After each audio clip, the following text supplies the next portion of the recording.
Hi, friends, and welcome back to Teachers Learning Lounge with Jody. First, welcome back, especially those of you who viewed part one of this series. In the first series, we talked about preventing cell phone distractions before they even start. But what about the students who just cannot resist the temptation to use their cell phones during class? Today, we're going to dive into some active strategies to help you manage cell phones in your classroom without your classroom turning into a battle zone. These are practical, realistic solutions that is going to help you as a teacher keep learning at the center of what you're doing. Strategy number one, integrate cell phones into the learning. You know, there's the little saying about keep your friends close and your enemies closer. Why not? Why not find ways to integrate good use of cell phone into a classroom? I have seen teachers whose policy is all cell phones in a backpack or in a back pocket, nowhere that, not in your lap. And what they do is they have several teaching moments during the class where students are asked to take out their cell phones. Pull out your cell phone, and we are going to take a quick poll as a class. Pull out your cell phone. I'd like everybody to scan this code to go to a Google form where we can learn what your thoughts are. You could have students pull out their cell phones to do a quick little research piece or find something that they're going to need that is factual for your lesson that day. You could find a couple apps where students can be collaborative in brainstorming or on projects.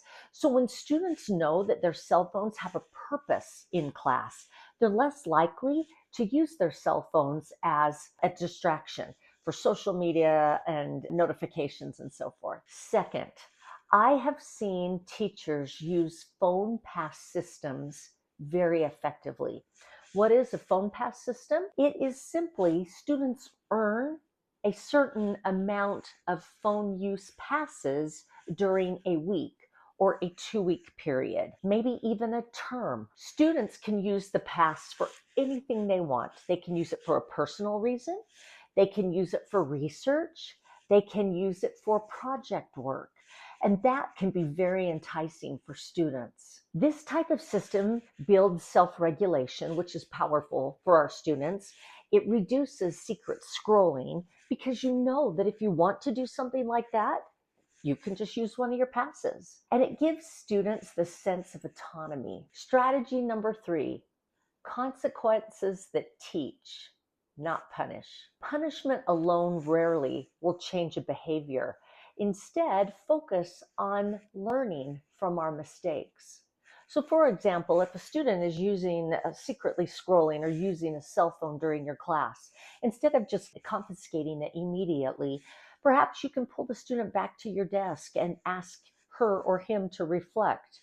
Hey, why did you use your phone during class? You could listen to their response. How could you have handled this situation differently? When students then are asked to reflect on the choice they made in class to use their phones when they shouldn't have been using them, is actually going to have them have some ownership and accountability for the choice that they made. And I also believe it will decrease resentment for the teacher because they can own what they were doing in class. Strategy number 4.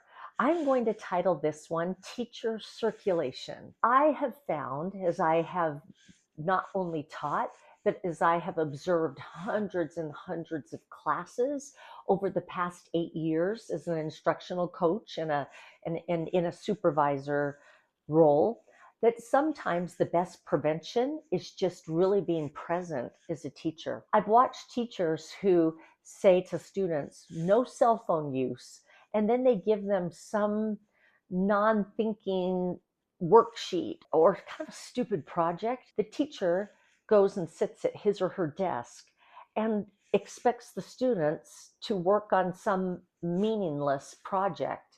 And I have found that that is very ineffective.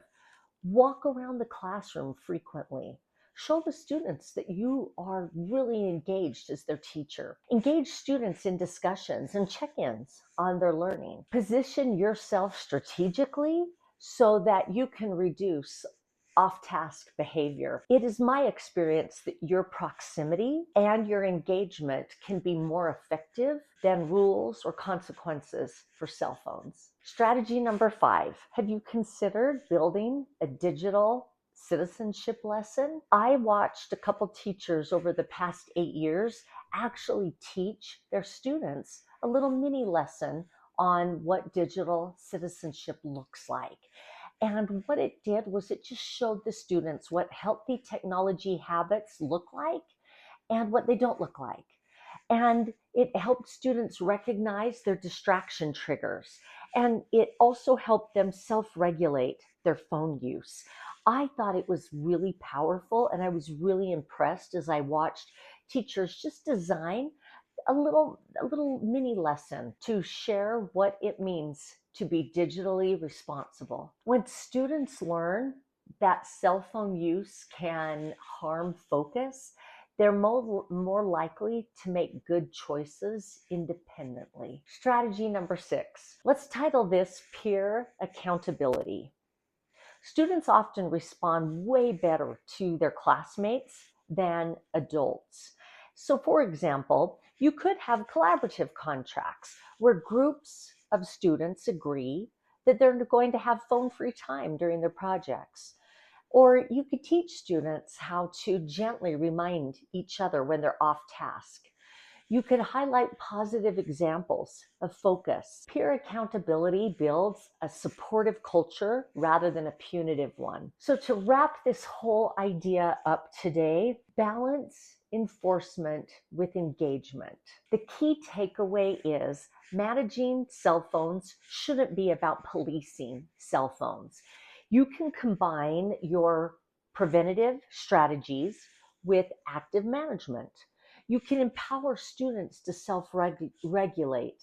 And for sure, you can build a classroom culture where phones are not the dominant piece of attention. When students see your expectations as fair and consistent, students are going to feel more engaged in learning. And that is where you're going to see off-topic cell phone use decrease. Phones in the classroom are not going to go away, but neither are teachers' focus, ability to create connection, and learning in the classroom. Try integrating phones, using pass systems, digital citizenship, and building in peer accountability. Combine these with routines, and you can reclaim your classroom without feeling like you are the phone police. You can reclaim your classroom without conflict. If you feel that this video helped, will you please hit like and subscribe? And maybe you could comment on what has been working for you, or maybe a strategy that you connected with today that you would like to try moving forward. Share it with each other. We're all in this together. We all need to feel supported, and we can learn so much from each other to create these meaningful learning environments. I'll see you next time on Teachers Learning Lounge with Jody. Thanks for joining us, and make a great day.